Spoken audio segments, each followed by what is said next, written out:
6장 8절입니다.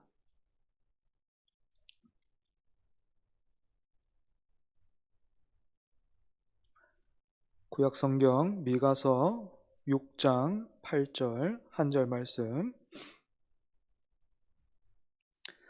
우리 같이 읽겠습니다. 미가서 6장 8절입니다. 시작. 사람아, 주께서 선한 것이 무엇임을 내게 보이셨나니 여호와께서 내게 구하시는 것은 오직 정의를 행하며 인자를 사랑하며 겸손하게 내 하나님과 함께 행하는 것이 아니냐. 아멘. 사람들은 대부분 자라면서 별명을 하나쯤은 가지게 되는데요. 여러분에게는 어떤 별명이 있었습니까? 저는 개인적으로 말씀을 준비하다가 기억을 더듬어 보니까 두 가지 별명이 생각이 나요. 먼저는 홍당무입니다. 홍당무. 물론 제 개인기 중에 하나가 얼굴이 빨개지는 거긴 한데 그것 때문에 붙은 건 아니고, 홍당무라는 별명은 저처럼 성이 그 홍가인 친구들은 다들 한 번씩 이렇게 듣고 넘어가는 거라 특별할 것은 없고요. 두 번째는 왕입니다. 왕. 중학교 때 한 2년 정도 이렇게 불렸던 적이 있었는데, 사실 왕이라는 이 별명 뒤에는 더 이어지는 말이 있습니다. 그러니까 일종의 줄임말이죠. 너무 길어가지고 다는 부를 수 없고 앞에 말만 떼서 부른 건데, 그래서 여러분, 이 왕 뒤에 뭐가 따라왔겠습니까? 제가 그 당시에도 제가 목사가 됐으니까요. 그 당시에도 중학생이었지만 예수를 잘 믿고 있었으니까 왕을 따르는 사람들, 아니면 왕을 섬기는 사람, 이런 거면 좋겠는데, 그렇지는 않고 저의 남다른 머리 크기에 놀랐던 친구들이 다른 건 몰라도 이건 네가 짱이다라는 의미로 이 왕 뒤에 머리를 붙였어요. 당연히 중학생들이니까 점잖게 머리라고 부른 것도 아니고 당연히 그 뒤에 비속어가 있었죠. 이처럼 별명은 어떻습니까, 여러분? 굉장히 1차원적이기는 하지만 가만히 생각해 보면요, 그 사람의 특징을 잘 드러내 주기도 합니다. 그런데 여러분, 그리스도인들에게도 오래된 별명이 있다는 것 여러분 알고 계십니까? 오래전부터 그리스도인들은 그 책의 사람들 이렇게 불렸습니다. 여기에서 그 책은 당연히 성경을 가리키죠, 그죠? 때문에 다시 말해보면요, 그리스도인들은 성경의 사람들 또는 말씀의 사람들 이렇게 불렸던 것입니다. 목사님들 중에서도 지금도 후배에게 이렇게 말씀을 사모하는 그 일에 있어서 굉장히 귀감이 되는 그런 분들이 계신데, 여러분들에게는 조금 낯설겠지만 서울에 있는 내수동 교회라고 있어요. 그 내수동 교회의 원로 목사님이신 박희천 목사님이 좋은 어떤 본이 되고 있습니다. 이 박 목사님은요, 일평생 목숨을 걸고 성경을 읽고 연구하라 이렇게 후배들에게 가르치셨고, 본인도 정말로 그렇게 지금까지도 살려고 그렇게 애를 쓰고 계십니다. 이 목사님이 고향이 이북이신데 6.25 전쟁이 나면서 꼼짝없이 그 옥에 갇힐 위기가 있었습니다. 그때 그 위기를 어떻게 준비하셨는지 제가 그 짧은 전기 같은 거 한번 읽어본 적이 있는데, 여러분들 같으면 신앙의 박해를 당해가지고요, 박해를 받아서 이제 곧 감옥에 가야 돼요. 오늘 내일 이렇게 감옥에 가야 될 위기 같으면 어떻게 준비하시겠습니까? 준비고 뭐고, 그죠? 무섭고 콩닥거리고 막 도망가고 싶고, 이게 정말로 그런가, 예수님 언제 오시는가 그렇게 싶을 거잖아요, 그죠?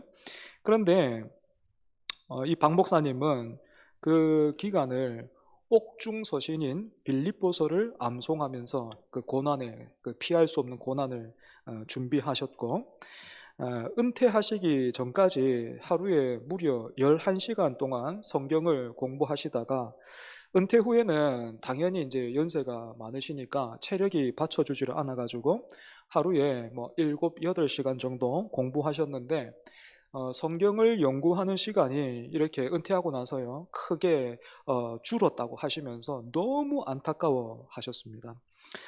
이분과 관련된 일화가 그래서 참 많은데요. 뭐 예를 들면 이분이 어떤 집회에 그렇게 가셨는데 집회를 마치고 버스에 이렇게 모셔다 드리면 보통은 어떻게 합니까? 버스가 출발하기 전까지는 뭐 서로가 그렇게 인사를 건네면서 그렇게 시간을 보내는 것이 일반적이고 대부분인데 이 목사님은 항상 어떻게 하시냐면 간단한 인사를 딱 하고 나서 그냥 그 버스의 자리에 딱 앉아서 그때부터 성경을 펴서 보기 시작을 하시는 거예요. 그리고 교회에서 목사님과 이 성도가 이렇게 상담을 할 때도 상담을 하시다가 일정 시간이 지나면 목사님이 시계를 이렇게 본대요. 그 서재에 있는 그 시계를 이렇게 보시면 다들 알아듣는답니다. 아, 목사님 공부할 시간이 되셨다 하면서 대화를 마무리하고 그렇게 했답니다. 그리고 이 목사님의 특징 중에 하나가요, 설교가 굉장히 짧았다는 거예요.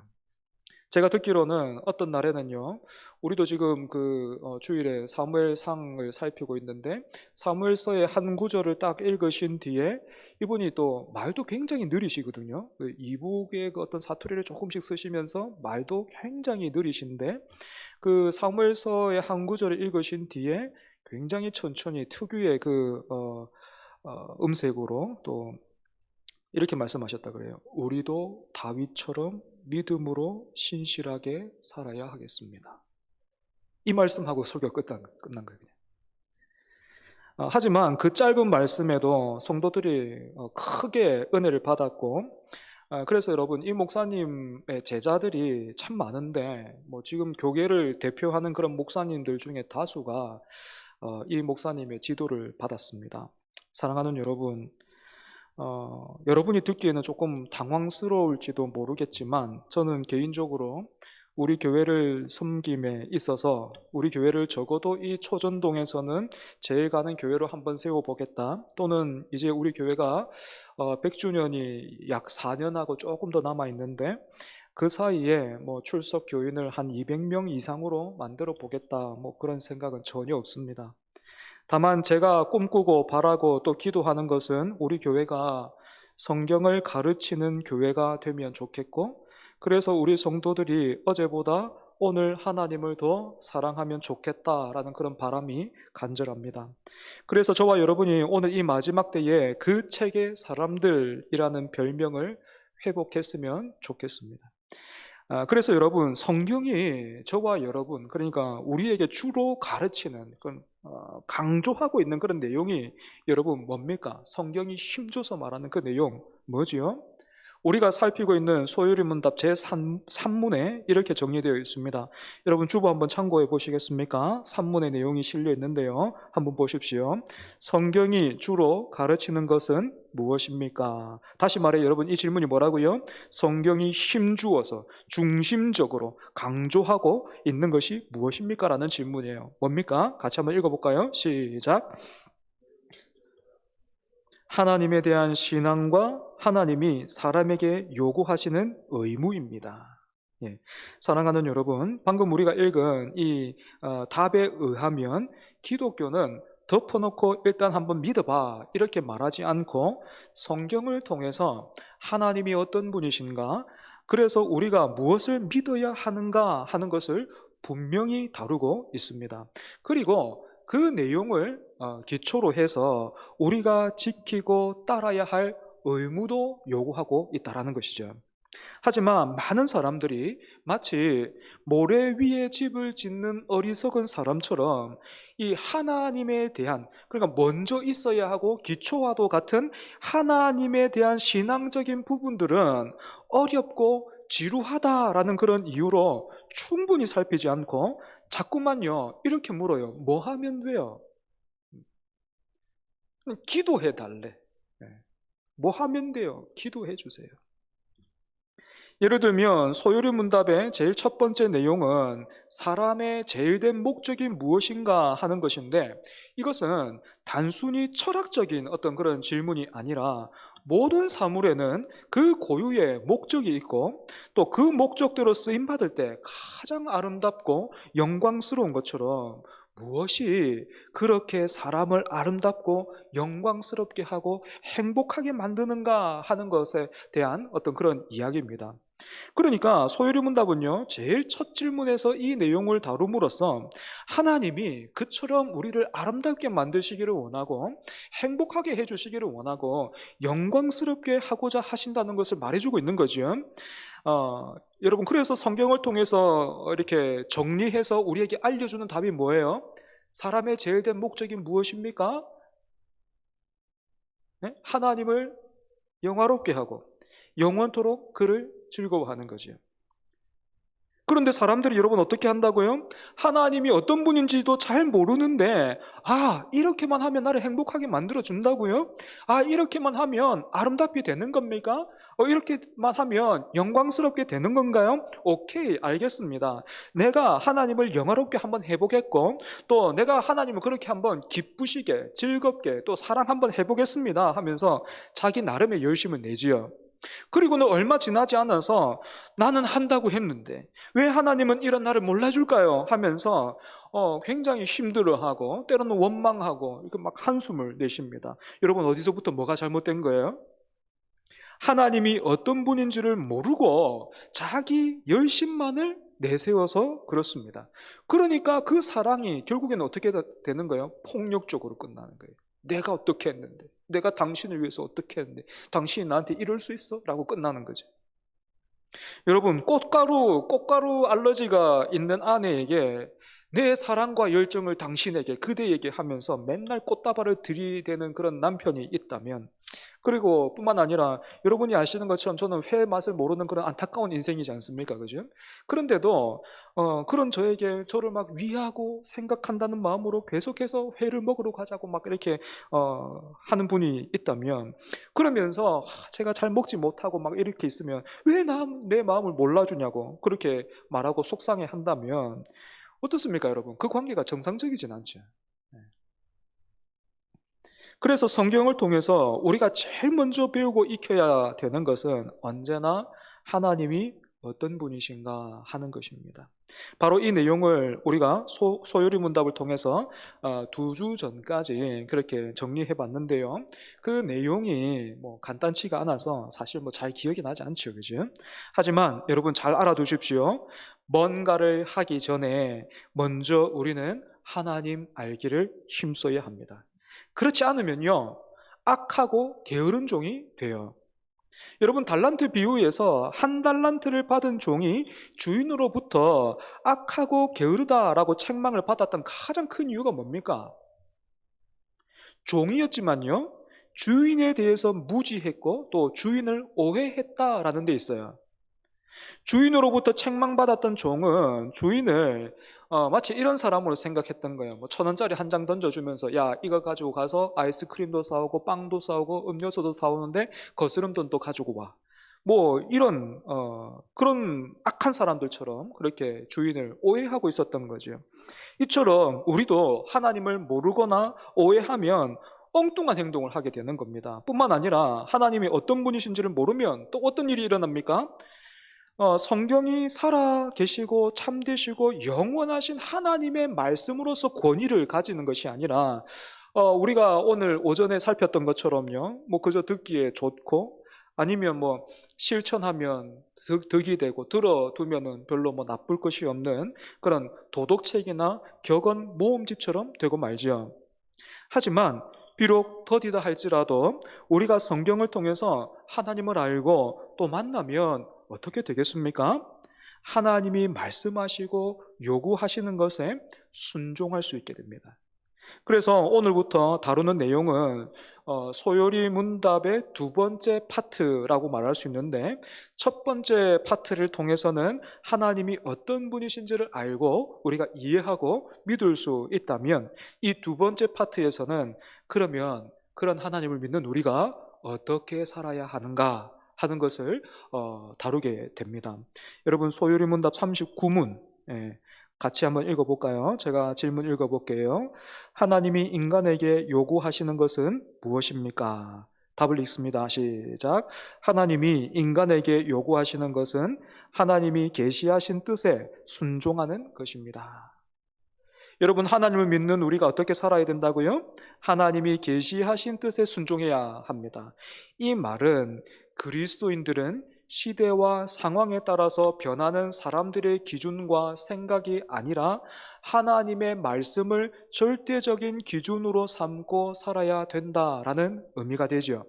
물론 우리는 지금 우리가 살고 있는 시대와 또 나라가 정한 그 법과 질서도 함께 존중해야 합니다. 하지만 시대의 정신은 환경과 상황에 따라서 달라지고 그렇게 바뀐 법이 성경과 충돌할 때에 우리는 하나님의 말씀을 지키고 그 말씀에 순종해야 한다는 것이죠. 예를 들면 2015년에 국민의 기본권을 침해한다라는 그 이유로 간통죄가 폐지됐죠. 그죠?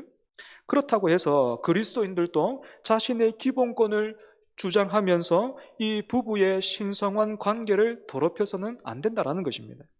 왜냐하면 하나님의 말씀은 우리 삶의 최선과 또 최종 권위가 되기 때문이죠. 그런 의미에서 사랑하는 여러분, 여러분은 하나님 앞에 그리고 하나님 말씀 앞에서 어떻게 반응하고 계십니까? 여러분 인격적인 항복을 하셨습니까?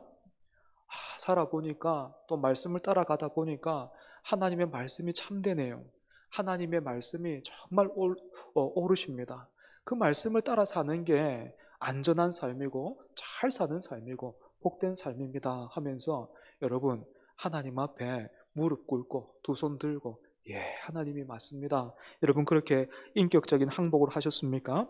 아니면 하나님을 믿고 있다고 하지만 그 믿음이 선하고 크신 하나님을 향한 전적인 신뢰와 항복이 아니라 내가 바라고 원하는 것을 이루어 주실 수 있는 분으로만 그렇게 하나님을 알고 믿고 있지 않습니까? 사랑하는 여러분, 우리가 바라고 원하는 것이요 늘 정답일 수 없고 또 선하지만도 않다라는 것을 우리는 이미 우리가 살아왔던 그 과거 그리고 또 현실을 통해서 우리가 보고 느끼고 있습니다. 참으로 선하신 분은 오직 하나님이시고 참된 사랑도 오직 하나님으로부터만 옵니다. 때문에 말씀에 순종하라 하시는 이 요구에 우리가 얻고 바라는 것을 이루기 위한 목적과 계산 때문이 아니라 악하고 게으른 종과는 다르게 주인을 잘 알고 그래서 주인이 주신 것으로 힘써 일했던 착하고 충성된 종처럼 살기를 바라고 힘쓰는 저와 여러분이 되기를 바랍니다. 또 한 가지 우리가 살펴볼 것은 하나님은 우리가 순종해야 할 의무를 다른 방법이 아니라 계시를 통해서 즉 성경을 통해서 나타내 주셨다라는 것입니다. 물론 어떤 경우에는요 하나님이 비상한 그런 방법으로 그런 뭐 예를 들면은 기적이나 그런 뭐 꿈처럼 신비한 경험을 통해서 우리를 만나 주실 때도 있고요 또 인도해 주실 때도 있습니다. 하지만 아무리 크고 신비한 경험을 했다고 해도 그 경험을 뭐 한두 번이 아니라 여러 번 그렇게 가지고 있다 해도 여러분 그것이요 성경보다 더 큰 권위를 가질 수 없어요. 그런데 참 안타까운 것은 제가 종종 이런 분들을 만나요. 한 번의 체험에 묶여가지고 그 체험이 전부인 줄 알고 더 깊은 곳으로 안 나가는 거예요. 그래서 이런 분들을 만나보면 제 개인적으로 굉장히 아슬아슬해요. 엄청난 분명한 뭐 엄청난 경험이 있긴 한데 뭐 예를 들면 뭐 병이 나왔다든지요. 뭐 그런 엄청난 경험이 있긴 한데 그 경험이 녹아지고 소화되어서 하나님을 더욱 알고 사랑하는 어떤 그런 뭐 엔진이 되고 연료가 되어서 그렇게 예배 자리로 나가고 하나님을 알기로 힘쓰고 기도의 자리에서 하나님을 붙들고 뭐 이렇게 되는 것이 아니라 그냥 그 경험이 하나만 그 선바위처럼 그냥 그 경험만 우뚝 서 있는 거예요. 그 경험이 마치 우상이 돼서요. 자기는 더 이상 뭐 이런 거 뭐 어려운 거 몰라도 돼요. 내가 어떤 경험했는데 한번 들어볼래요? 하면서 성경에 대해서 얘기해도 막 힘들어하고 안 들어요. 너무 안타까워요. 너무 조마조마하고 아슬아슬해요. 비슷한 이유로 여러분 다른 사람의 간증을 들을 때도 조심해야 됩니다. 저는 개인적으로 간증을 굉장히 경계합니다. 왜냐하면 간증을 경계하는 것도 듣는 사람으로 하여금 그 사람의 신앙을 더욱 풍성하게 하고 하나님을 더 사랑하게 하고 더 바라보게 하고 하나님의 크심을 그렇게 펼쳐 보이고 증언하는 것이 아니라 많은 경우에 오해하게 만들기 때문에 그래요.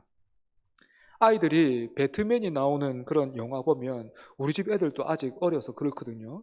뭐 아이언맨이나 그 뭡니까 그 마블에 나오는 그 캡틴 아메리카, 예, 그런 거 보면, 예, 영화 끝나고 탁 나면 영화 마지막 끝나고 나면 그런 거 막 가면 같은 거 쓰고 다니고 막 방패 같은 거 만들어서 들고 다니고 막 그렇게 한단 말이에요. 그처럼 하나님의 어떠하심은 사라지고 나도 저렇게 되면 좋겠다. 하나님, 나도 적어주세요, 적어. 이거 말고. 하나님 딴 거 주신 거 있는데, 이거 말고, 나도 적어. 그것만 남을 수 있기 때문에 그래요. 음. 저 사람은 저렇게 하나님 사랑하는데, 나는 하나님 좀 덜 사랑하는 것 같네. 나는 뭔가 좀 부족한 것 같네. 이렇게 된단 말이에요. 마지막으로 한 가지만 더 다루자면요. 성경은 분량이 한정되어 있기 때문에 우리 삶에서 겪는 모든 구체적인 상황에 따른 지침이 성경에 있지는 않아요. 하지만 우리는 삶의 거의 모든 상황에 대해서 성경의 명백한 가르침에 근거해서요, 합리적인 추론을 할 수 있어요. 그러니까 방향은 알 수 있다는 거예요. 예, 방향. 어떤 방향으로 가야 되는구나 하는 것은 우리가 알 수 있다는 거죠. 그렇기 때문에 그리스도인으로서 성숙해진다라는 것은 그와 같이 이 지각을 사용해서 말씀에 근거를 두고 선악을 분별하는 능력을 키워가는 것이다 라고 말할 수도 있겠죠. 말씀을 정리하겠습니다. 하나님의 어떠하심 뿐만 아니라 하나님이 우리에게 요구하시는 의무와 본분도 성경을 통해서 우리에게 주어져 있습니다. 때문에 우리는 그 책의 사람들로서 성경의 권위를 기쁘고 즐거운 마음으로 받고 또 그 말씀에 순종하기를 힘써야 되겠죠. 히브리서를 보면 신앙생활에 연륜이 더해지면 그 사람은 마땅히 선생이 되어야 될 것이다. 그렇게 말하고 있는데 이런 신앙의 진보와 성숙이 우리 가운데에서 드러나서요. 우리가 서로가 서로에게 거룩한 선한 도전이 되고 또 이 동력자로 그렇게 엮여갈 수 있는, 그래서 우리가 하나님께 영광이 되고 그 영광을 더욱더 드러내고 증언할 수 있는 우리 모두가 되기를 바랍니다. 기도하겠습니다. 하나님, 우리의 눈을 열어 주십시오. 우리의 귀도 열어 주십시오. 그래서 우리에게 주신 이 계시의 말씀을 통해서 하나님 아버지가 어떤 분이신지를 더욱 더 또렷하게 보게 하시고 더 사모하게 하여 주시고 더 맛보아 누리게 하여 주시고, 그렇게 하나님 앞에 인격적인 항복을 한 사람으로서 그 하나님의 말씀을 기쁨으로 듣고, 비록 버겁지만, 비록 어렵고 힘들 때가 더 많지만, 그럼에도 불구하고 우리 하늘 아버지 선하시고 좋으신 분이시고 또 우리에게 그와 같이 선하고 좋은 것을 주시기를 원하시는 분이시기에 이해할 수 없고 어렵다 하더라도 우리 전 존재를 던져서 그 말씀에 순종하는 착하고 충성된 종이라 칭찬받는 우리 모두가 되게 하여 주시옵소서. 말씀을 사랑하는 교회 공동체 되게 하시고 참으로 이 마지막 때에 그 책의 사람들로서 살기를 힘쓰는 우리 모두가 되게 하여 주옵소서. 하나님, 사모하기는 하지만 우리에게는 힘이 없습니다. 우리에게는 능력이 없습니다. 하나님의 은혜가 우리를 붙들어 주시지 않으시면, 은혜의 사슬로 우리를 묶어 주지 않으시면 하나님, 언제나 우리는 넘어지고 또 실패합니다. 하나님, 우리를 긍휼히 여겨 주시옵소서. 예수님 이름으로 기도합니다. 아멘.